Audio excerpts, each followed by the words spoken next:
Presently അതിമനോഹരം ലാലേട്ടൻ നായകനായിട്ട് വരുന്ന പടം. ലാലേട്ടന്റെ കൂടെയാണ്.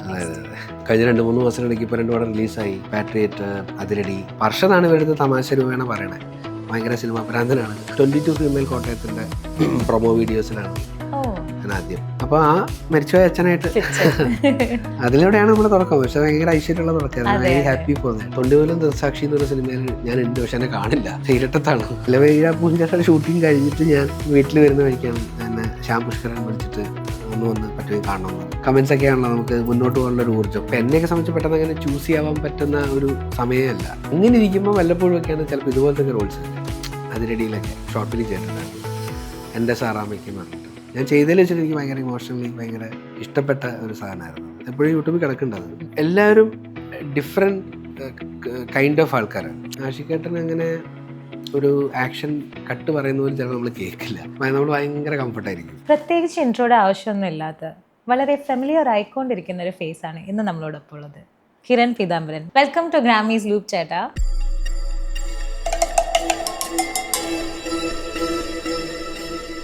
How are you? എന്തൊക്കെയുണ്ട് പുതിയ സിനിമാ വിശേഷങ്ങൾ?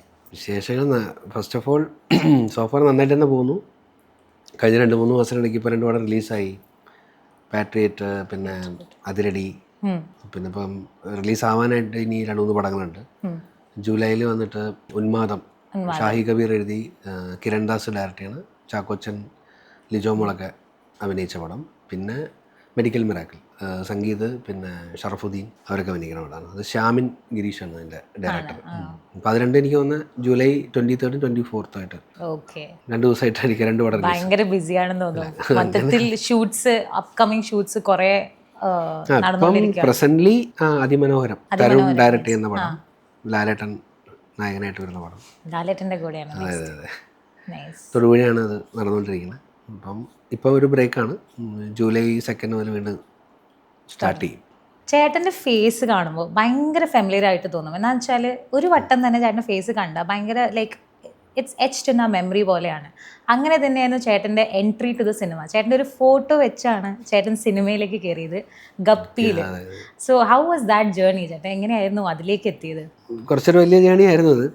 കാരണം സിനിമയിൽ അഭിനയിക്കണം എന്നൊക്കെ പണ്ട് കുട്ടിക്കാലം മുതൽ അല്ലെങ്കിൽ കോളേജ് പഠിക്കുന്ന സമയത്തൊക്കെ ആഗ്രഹം ഉണ്ടെങ്കിലും അത് അങ്ങനെ ഒരു നടക്കും എന്നുള്ള ഒരു സ്പേസിലോട്ട് ഞാൻ എത്തിയിട്ടുണ്ടായിരുന്നില്ല. പിന്നെ ഞാൻ പോസ്റ്റ് ഗ്രാജുവേഷൻ ചെയ്യുന്ന സമയത്തൊക്കെ എൻ്റെ ഒരു സുഹൃത്തുണ്ടായിരുന്നു, ഹർഷദ്. അപ്പം ഞാൻ കുറച്ച് ഇൻ്റർവ്യൂകളൊക്കെ കൊടുത്തിട്ടുണ്ട്. അതിനകത്ത് ഞാൻ പറഞ്ഞ കാര്യമാണ്. എങ്കിൽ പോലും ഹർഷദ് വഴിയാണ് ഞാൻ ആ ഒരു മേഖലയിലോട്ട് തന്നെ എത്തിപ്പെടുന്നത്. അപ്പം ഞാൻ ആ സമയത്ത് വർക്ക് ചെയ്യാണ്. ഞാൻ LGയിലായിരുന്നു ആ സമയത്ത് വർക്ക് ചെയ്യുന്നത്. അപ്പം അന്ന് കലൂർ ഞങ്ങളൊരു എന്താ പറയുക ഒരു ഔട്ട് ഹൗസ് പോലെ ഒരു സംഭവം ഉണ്ടായിരുന്നു. അപ്പോൾ അത് ആദ്യം കമ്പനി അത് ലീസിനെടുത്തു.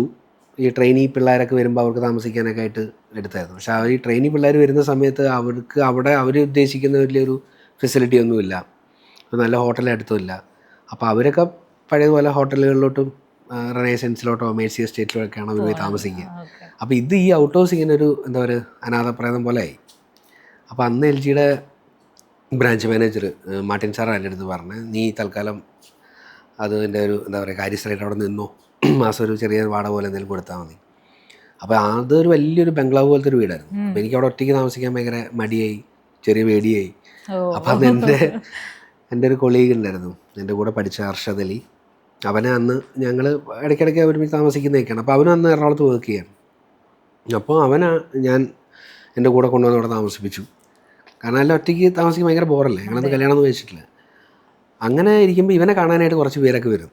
ഒരു 3-4 മാസം കഴിഞ്ഞപ്പോൾ ഇവനെ കാണാൻ കുറച്ച് സുഹൃത്തുക്കൾ വരും. അപ്പോൾ ആദ്യം എനിക്കും ഇവനെ കാണാൻ ആരൊക്കെയോ വരുന്നു. ചില ദിവസം വൈകിട്ട് ഞാൻ വരുമ്പോഴും ഈ പറയുന്ന കൂട്ടുകാർ അവിടെയൊക്കെ തന്നെ ഉണ്ടാവും. അങ്ങനെ പതിയാണ് ഞാൻ അറിയുന്നത് ഇവരൊക്കെ പലരും സിനിമയായിട്ട് ബന്ധമുള്ള ആൾക്കാരാണ്. അങ്ങനെയാണ് മധുസി നാരായണൻ, കുമ്പളങ്ങി നൈറ്റ്സിൻ്റെ ഡയറക്ടർ, പിന്നെ സമീർ താഹിർ, പിന്നെ അജയ് മേനോൻ, സൈജു ശ്രീധരൻ, ഡിമൽ ഡെന്നിസ്, ഇങ്ങനെ കുറേ പേര് അങ്ങനെ വരുമായിരുന്നു. പക്ഷെ അന്ന് ഇത്രയും സോഷ്യൽ മീഡിയ ഒന്നും ഇങ്ങനെ അത്രയും വ്യാപകമല്ലല്ലോ. അപ്പോൾ ഇവരെല്ലാം ക്യാമറയ്ക്ക് പുറകിലുള്ള ആൾക്കാരാണ്. അപ്പോൾ ഒബ്വിയസ്ലി നമുക്ക് അത്ര അറിയില്ല. പലരും അസിസ്റ്റൻസ് ആയിട്ടൊക്കെ വർക്ക് ചെയ്യണം. അപ്പോൾ അവരിലൂടെയാണ് ഞാൻ സത്യം പറഞ്ഞാൽ ഇനിയും ചിലപ്പോൾ ഒരു സിനിമയിലൊക്കെ എന്തെങ്കിലും ചാൻസ് ചോദിക്കാനൊരു ദൈവമായിട്ട് ഒരുക്കി തന്ന ഒരു കാര്യമായിട്ട് എനിക്ക് തോന്നി. പക്ഷെ എന്നാലും എനിക്കൊരു മടി ഉണ്ടായിരുന്നു. ഇവരെങ്ങനെ എടുക്കുമെന്ന് എനിക്കറിയില്ല. അപ്പോൾ അർഷദാണ് ഇവരുടെ തമാശ രൂപേണ പറയണേ, ഭയങ്കര സിനിമാ ഭ്രാന്തനാണ്, അഭിനയിക്കണം എന്നൊക്കെ വലിയ ആഗ്രഹമുള്ള ഒരാളാണ് എന്ന് പറഞ്ഞത്. അപ്പോൾ അതിനകത്ത് സൈജു ഡിബലും ഇവർ രണ്ടുപേരുമാണ് ജോൺ പോളിൻ്റെ അടുത്ത് പറയണേ, ഇങ്ങനെ സജസ്റ്റ് ചെയ്യണേ. പക്ഷെ അതിനകത്തുള്ള വേഷം എന്താ പറയുക, ഗപ്പിയിൽ അഭിനയിച്ച ചേതൻ അവതരിപ്പിച്ച ക്യാരക്ടറിൻ്റെ അച്ഛൻ്റെ വേഷമാണ്. പക്ഷെ അച്ഛൻ മരിച്ചുപോയി. അപ്പോൾ ആ മരിച്ചുപോയ അച്ഛനായിട്ട് അതിലൂടെയാണ് നമ്മുടെ തുടക്കം. പക്ഷെ ഭയങ്കര ഐശ്വര്യമുള്ള തുടക്കമായിരുന്നു. Very happy for that. ആ ഫിലിമും പിന്നെ എനിക്കൊന്ന് തിയേറ്ററിൽ അന്ന് വലിയ സക്സസ് അല്ലായിരുന്നെങ്കിലും ചാനലുകളിലൊക്കെ വരുമ്പോൾ ആളുകൾ ഒരുപാട് ഭയങ്കര ഇമോഷണലി കണക്ട് ആയ ഒരു സ്റ്റോറിയാണ് എല്ലാവർക്കും. ഈവൻ അതിലെ പാട്ടുകൾ ഇപ്പോഴും വളരെ സോങ്സ് ആളുകൾക്ക് വളരെ ഇഷ്ടപ്പെട്ടായിരുന്നു. ഇപ്പോൾ നമ്മൾ അപ്പോൾ റിലീസായ പടങ്ങൾ ചിലപ്പം ബോക്സ് ഓഫീസിൽ ഓക്കെ ആയിരിക്കില്ല, ബട്ട് ആഫ്റ്റർ ദാറ്റ് നമ്മൾ അങ്ങനെ ഒരുപാട് സിനിമകളുണ്ടല്ലോ. ഗപ്പി അതിനൊരു ഉദാഹരണമാണ്. അങ്ങനെയാണ് ശരിക്കും വരുന്നത്. പിന്നെ വലിയ പെരുന്നാൾ, ഈ പറഞ്ഞ അന്ന് വന്ന കൂട്ടുകാരിൽ ഒരാൾ ഡിമൽ ഡെന്നിസ്, പുള്ളി ഒരു സിനിമ ചെയ്തപ്പം സെക്കൻഡ് സിനിമ ശരിക്കും വലിയ പെരുന്നാളാണ് ശരിക്കും രണ്ടാമത്തെ സിനിമ. മനോഹരം എന്ന് പറഞ്ഞ ഒരു സിനിമയാണ് ശരിക്കും റിലീസായത് മുന്നെയാണ്. അങ്ങനെ പോയി. പിന്നെ എനിക്ക് ആ ഒരു സ്റ്റേജ് കഴിഞ്ഞപ്പോൾ പിന്നെ ഫർദർ സിനിമ എങ്ങനെ ആൾക്കാരുടെ അടുത്ത് പിന്നെ അധികം ഈ ഓഡിഷൻസിനൊക്കെ പോവാന്നുള്ളതിൽ കവിഞ്ഞ് മറ്റെന്ത് ചെയ്യണം നമുക്കൊന്നും അറിയില്ലായിരുന്നു. പിന്നെ എല്ലായ്പ്പോഴും ഈ കൂട്ടുകാരുടെ അടുത്ത് സിനിമയുടെ കാര്യം ചോദിക്കാൻ പറ്റില്ലല്ലോ. അങ്ങനെ നടന്ന് ഇങ്ങനെ പോയി കഴിഞ്ഞപ്പോൾ കുറച്ച് കാലം കഴിഞ്ഞപ്പോഴാണ് മാലിക്കിലേക്കുള്ളൊരു ഓഡിഷൻ വരുന്നത്. അത് പോയി, അത് കിട്ടി. അത് കിട്ടുമെന്ന് എനിക്ക് വലിയ പ്രതീക്ഷ ഒന്നും ഉണ്ടായിരുന്നില്ല കേട്ടോ. അത് സത്യസന്ധമായിട്ട് പറയുകയാണെങ്കിൽ അത് കഴിഞ്ഞിട്ട് ഒരു 3 മാസത്തോളം എടുത്തു അവരിൽ നിന്ന് റെസ്പോൺസ് കിട്ടാൻ. അപ്പോൾ ഞാൻ ഒരു തവണ ഒരു 1.5 മാസം കഴിഞ്ഞപ്പോഴെന്തോ ആണെന്ന് തോന്നി, ഞാൻ തിരിച്ച് അവരെ വിളിച്ച് ചോദിച്ചു എന്തെങ്കിലും ആയോ. അപ്പോൾ അവർ പറഞ്ഞു ഇല്ല, ഞങ്ങളതിൻ്റെ ഡിസ്കഷനിലൊക്കെയാണ്, എന്തെങ്കിലും ഉണ്ടെങ്കിൽ അറിയിക്കാമെന്ന് പറഞ്ഞു. അപ്പോൾ ആ മറുപടി നമുക്ക് സ്ഥിരം കേൾക്കുന്ന ഒരു മറുപടി ആയതുകൊണ്ട് ഞാൻ അതിനകത്ത് വലിയ പ്രതീക്ഷ വെച്ചില്ല. പക്ഷെ എന്തോ അതിനകത്ത് നമ്മളെ എന്താ പറയുക കാസ്റ്റ് ചെയ്തു. പിന്നെ ആ വേഷം കഴിഞ്ഞിട്ട് പിന്നെ മാലിക്ക് കഴിഞ്ഞ അവസാനത്തെ പോർഷനൊക്കെ എടുത്തുകൊണ്ടിരിക്കുന്ന സമയത്താണ് നായാട്ടിലേക്ക് അത് ഓഡിഷനായിരുന്നു പോയത്. അതിൽ കിട്ടി. പിന്നെ നാരദൻ, സല്യൂട്ട്, അങ്ങനെ പോയി. പിന്നെ ഇലവീഴ പൂഞ്ചിറ ഷൂട്ടിങ് കഴിഞ്ഞിട്ട് ഞാൻ വീട്ടിൽ വരുന്ന വഴിക്കാണ് എന്നെ ശ്യാം പുഷ്കരൻ വിളിച്ചിട്ട് വന്ന് പറ്റുമെങ്കിൽ കാണണമെന്ന് പറഞ്ഞു. അങ്ങനെയാണ് പാൽത്തു ജാൻവർ. പാൽത്തു ജാൻവറിൽ ഭയങ്കര ഒരു ഇമ്പോർട്ടൻറ്റ് ക്യാരക്ടറാണ്. ആ ഒരു സീനുണ്ട്, നമ്മൾ ബേസിലിനെ പറഞ്ഞ് മനസ്സിലാക്കുന്ന, ഈവൻ സീനിയോറിറ്റിയിൽ ബേസിലാണ് സീനിയർ. അല്ല, സീനിയോറിറ്റിയിൽ വെച്ചാൽ ബേസിലൊരു പുതിയ ആയിട്ട് വന്ന ആളാണ്.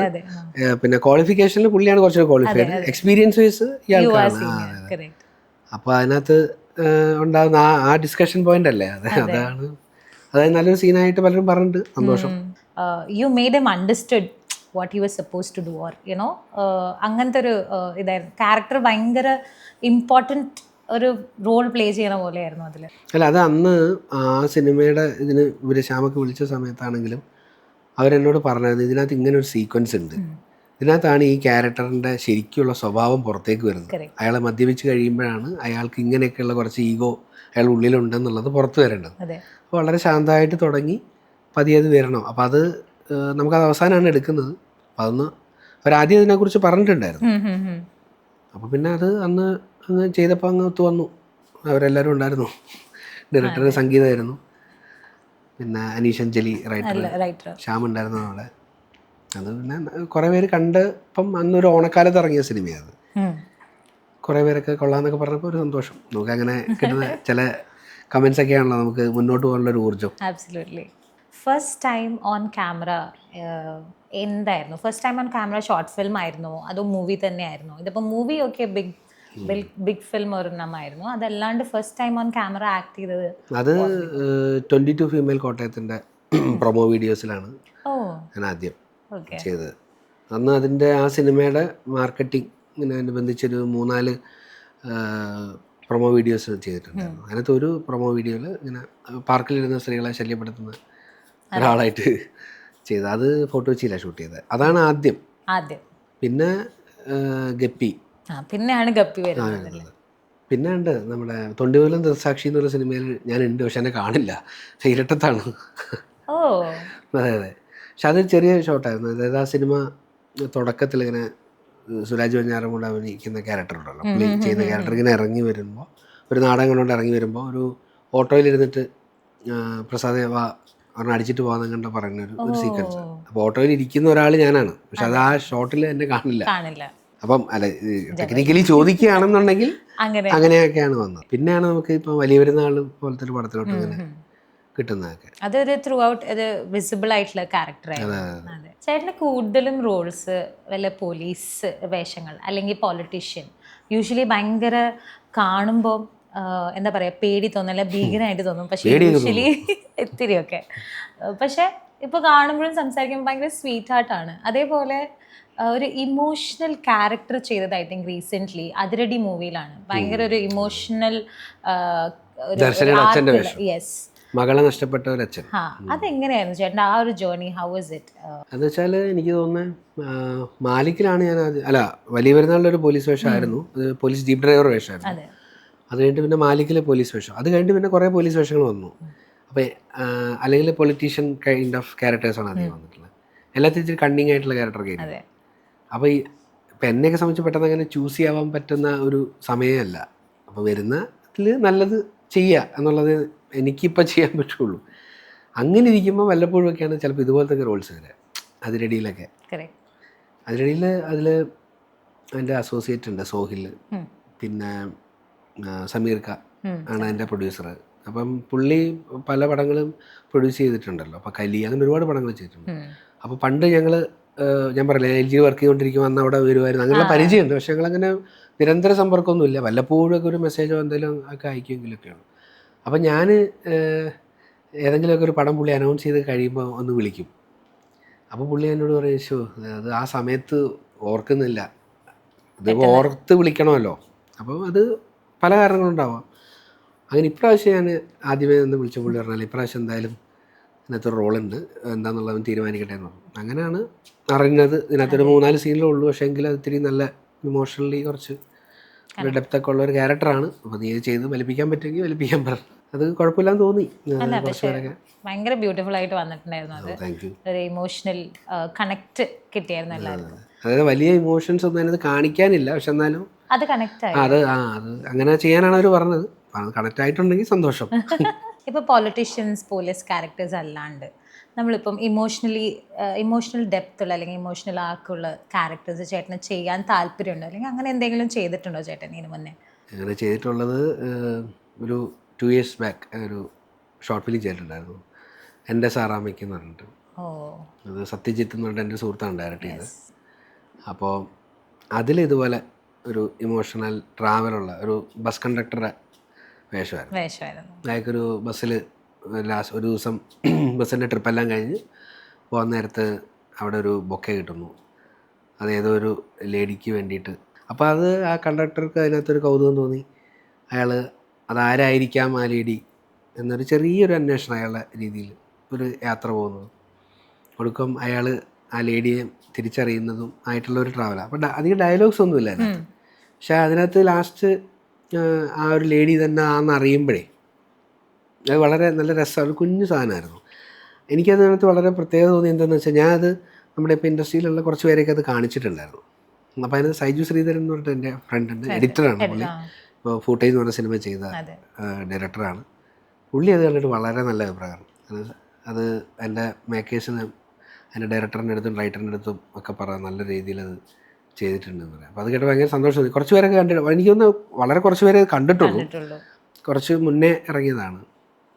2 വർഷത്തോളമായി. എപ്പോഴും യൂട്യൂബിൽ കിടക്കേണ്ടത് ഞാൻ ചെയ്തതിൽ വെച്ചിട്ട് എനിക്ക് ഭയങ്കര ഇമോഷണലി ഭയങ്കര ഇഷ്ടപ്പെട്ട ഒരു സാധനമായിരുന്നു. ഇനി എപ്പോഴെങ്കിലൊക്കെ ഇനി ആൾക്കാർ കാണുമെന്ന് വിചാരിക്കാം. അതെ. ഇപ്പോൾ ചേട്ടൻ ഓൾമോസ്റ്റ് ബിഗ് ഡയറക്ടേഴ്സിൻ്റെ കൂടെ, ഇപ്പം ആഷിഖ് കപൂർ, മഹേഷ് നാരായണൻ എന്നുള്ള ഓൾമോസ്റ്റ് ബിഗ് ഡയറക്ടേഴ്സിൻ്റെ കൂടെ ചേട്ടൻ വർക്ക് ചെയ്തിട്ടുണ്ട്. അപ്പം ഏറ്റവും ഇഷ്ടപ്പെട്ട ഡയറക്ടർ, ഞാൻ അങ്ങനെ ചോദിക്കുന്നത് ശരിയല്ല, പക്ഷെ എല്ലാവരുടെയും അവരവരുടെ സ്റ്റൈലുണ്ട്, എല്ലാവർക്കും വർക്കിംഗ് സ്റ്റൈൽ. അപ്പോൾ ആരുടെ കൂടെയാണ് ചേട്ടന് വർക്ക് ചെയ്യാൻ താല്പര്യം അല്ലെങ്കിൽ ഇഷ്ടപ്പെട്ടത്, അല്ലെങ്കിൽ അവരുടെ വർക്കിംഗ് സ്റ്റൈൽ ഭയങ്കര ഡിഫറെൻ്റ് ആയിട്ട് തോന്നിയത്, അങ്ങനെ എന്തെങ്കിലും സ്റ്റോറീസ് ഉണ്ടോ? അങ്ങനെ നോക്കുകയാണെങ്കിൽ ഇപ്പോൾ ഞാൻ സീനിയർ മോസ്റ്റ് ആയിട്ട് ഉള്ള ഡയറക്ടേഴ്സ് ആണെങ്കിൽ ഇപ്പോൾ മഹേഷ് സാറ്, ആഷിഖേട്ടൻ, പിന്നെ Martin Prakkat sir, Roshan Andrew sir, ഇവരുടെയൊക്കെ വർക്ക് ചെയ്തിട്ടുണ്ട്. പിന്നെ ജ്യോതിഷേട്ടൻ്റെ കൂടെ വർക്ക് ചെയ്തിട്ടുണ്ട്. ജ്യോതിഷേട്ടൻ ആർട്ട് ഡയറക്ടറായിട്ട് ഇൻഡസ്ട്രിയിൽ ഉണ്ടായിരുന്ന ഇത്രയും കാലമായിട്ട് എക്സ്പീരിയൻസ് ഉള്ളത്. അപ്പോൾ പൊന്മാലിൽ ചെയ്തിട്ടുണ്ട്. അപ്പോൾ അവരോട് ചെയ്തപ്പോൾ അല്ലെങ്കിൽ ഇവരും എല്ലാവരും ഡിഫറെൻറ്റ് കൈൻഡ് ഓഫ് ആൾക്കാരാണ്. നമ്മൾ വെവ്വേറെ സ്കൂളുകളെന്ന് പറയില്ലേ അതുപോലെ. ഇപ്പോൾ ആഷിക്കേട്ടൻ്റെ അടുത്താണെങ്കിൽ ആഷിക്കേട്ടൻ അങ്ങനെ ഒരു ആക്ഷൻ കട്ട് പറയുന്ന പോലും ചിലപ്പോൾ നമ്മൾ കേൾക്കില്ല. ഇത് വളരെ സോഫ്റ്റ് ആയിട്ട് മാത്രം പറയുന്ന ഒരാളാണ്. നമ്മൾ ഭയങ്കര കംഫർട്ടായിരിക്കും. അത് നമ്മൾക്ക് കുറച്ചുകൂടി ഒരു സ്വാതന്ത്ര്യം തരുന്ന ടൈപ്പ് ഓഫ് ഒരു ആളാണ് പുള്ളി. അങ്ങനത്തെ ഒരു മേക്കറാണ്. മഹേഷ് സാർ കുറച്ചുകൂടെ വളരെ സിസ്റ്റമാറ്റിക് ആയിട്ട് സ്ക്രിപ്റ്റ് വളരെ രീതിയിൽ ഫോളോ ചെയ്യുന്ന ആളായിരിക്കും. സ്ക്രിപ്റ്റ് എപ്പോഴും ഒരു ബുക്കായിട്ട് പുള്ളിയുടെ കയ്യിലുണ്ടാവും. എനിക്ക് തോന്നുന്നു അവിടെ അഭിനയിക്കുന്ന എല്ലാവരെയും കയ്യിലുണ്ടാവും അതിൻ്റെ ഒരു ബുക്കുണ്ടാവും. അപ്പോൾ അതിനകത്തുനിന്ന് വലിയ രീതിയിലുള്ള വേരിയേഷൻസ് ഒന്നും പുള്ളി സമ്മതിക്കാറില്ല. കാരണം പുള്ളിക്ക് അതിന് കൃത്യമായ ധാരണയുണ്ട് എന്താണ് വേണമെന്നുള്ളത്. പിന്നെ പുള്ളി ഒരു എഡിറ്ററും കൂടിയാണല്ലോ. അതുകൊണ്ട് എനിക്ക് തോന്നിയിട്ടുള്ളത് പുള്ളിയുടെ കൂടെ ചെയ്ത സിനിമകളിലെ ഒരുമാതിരിപ്പെട്ട എല്ലാ സീൻസും സിനിമയുടെ ഔട്ടിൽ വന്നിട്ടുണ്ട് ഫൈനലിൽ. അധികം കട്ടായി പോയിട്ടില്ല. കാരണം എനിക്ക് തോന്നുന്നു പുള്ളിയുടെ ഒരു എഡിറ്റർ കൂടെ ആയതുകൊണ്ടായിരിക്കാം ചിലപ്പോൾ അങ്ങനെ. പിന്നെ മാർട്ടിൻ സാറിൻ്റെ കൂടെ ഞാൻ നായാട്ട് എന്ന് 2 സീനിലേ ഉള്ളൂ. പക്ഷെ പുള്ളിയും വളരെ കോഡിയലായിട്ടാണ് നമ്മൾ ഡീൽ ചെയ്യുക. കുറച്ചുകൂടെ ആർട്ടിസ്റ്റിന് സ്വാതന്ത്ര്യം തരുന്ന ഒരാളാണ്. എനിക്കതുകൊണ്ട് ആരെ കൂടെയാണെന്ന് വെച്ചാൽ ഇവരെല്ലാവരെയും കൂടെ ഇപ്പോഴും സിനിമ ചെയ്യണം എന്നുള്ള ആഗ്രഹമാണ്. കാരണം അത്രയും സിനിമ അറിയുന്ന ആൾക്കാരാണ്. നമുക്ക് കുറച്ചുകൂടെ കൂടുതൽ നമ്മളൊന്ന് എന്താ പറയുക കൂടുതൽ നമ്മളിൽ നിന്ന് കിട്ടുമായിരിക്കാം എന്തെങ്കിലുമൊക്കെ പുതിയതൊക്കെ ആയിട്ട് നമുക്ക് കുറച്ച് പഠിക്കാം. നമ്മൾ എക്സൈറ്റ് ചെയ്യുന്ന ഡയറക്ടേഴ്സ് അവരെല്ലാവരും തന്നെ. പിന്നെ പുതിയ ഡയറക്ടേഴ്സ് ആണെങ്കിൽ തന്നെ ഒരുപാട് പേരുണ്ട് ഇപ്പോൾ വരുന്നുണ്ടായിരുന്നു. അപ്പോൾ അങ്ങനെ കുറേ പേര് ഇപ്പോൾ സംഗീത് പി രാജിൻ്റെ കൂടെ പാൽത്തു ജാൻപുർ ചെയ്തു. അപ്പോൾ ശ്യാമിൻ്റെ കൂടെ ഇപ്പോൾ മെഡിക്കൽ മിറാക്കിൾ ചെയ്തു. അപ്പോൾ കിരൺദാസ് എഡിറ്ററാണ്. പക്ഷെ പുള്ളി പിന്നെ അതെ ഡെബ്യൂ ആണല്ലോ പുള്ളിയുടെ അത് ഉന്മാദം. അപ്പോൾ അതെല്ലാം ഇവരെല്ലാം എനിക്ക് തോന്നുന്നത് ഏകദേശം ഒരേപോലെയാണ്. എന്നുവെച്ചാൽ കുറച്ചുകൂടെയൊക്കെ ആർട്ടിസ്റ്റിൻ്റെ രീതിക്ക് കൂടെ ഒക്കെ വിട്ടുകൊടുത്ത് എന്നാലും അവർക്ക് വേണ്ടവർ കൃത്യമായിട്ട് അതിനകത്ത് എടുക്കുകയും ചെയ്യും. നമ്മളതുപോലെ അറിയണ്ടേ, അതൊരു കഴിവാണ്. അതുകൊണ്ട് എല്ലാവരെയും കൂടെ വർക്ക് ചെയ്യുക. ഒരു ആർട്ടിസ്റ്റിനെ സംബന്ധിച്ച് ഇന്ന ആൾക്കാരുടെ കൂടെ മാത്രമേ വർക്ക് ചെയ്യാൻ പറ്റുള്ളൂ എന്നുള്ളത് എനിക്ക് തോന്നുന്നില്ല. അത് എത്രമാത്രം പ്രൊഫഷണലി അത് എത്രമാത്രം ഓക്കെ ആവും തോന്നുന്നില്ല. നമ്മളിപ്പം എല്ലാം സ്വീകരിക്കുക. ചിലപ്പം നമ്മുടെ സ്റ്റൈല് ചിലപ്പോൾ ചില ഡയറക്ടേഴ്സിന് ചിലപ്പോൾ ഓക്കെ ആവണമെന്നില്ല. അപ്പോൾ അവർ വന്നിട്ട് പറഞ്ഞ് കറക്റ്റ് ചെയ്ത് തരും. അപ്പോൾ നമുക്ക് കുറച്ച് കൂടുതൽ ലേൺ ചെയ്യാൻ പറ്റും. അങ്ങനെയൊക്കെയാണല്ലോ. അതാണ് അതിൻ്റെ ഒരു പ്രോസസ്സ്.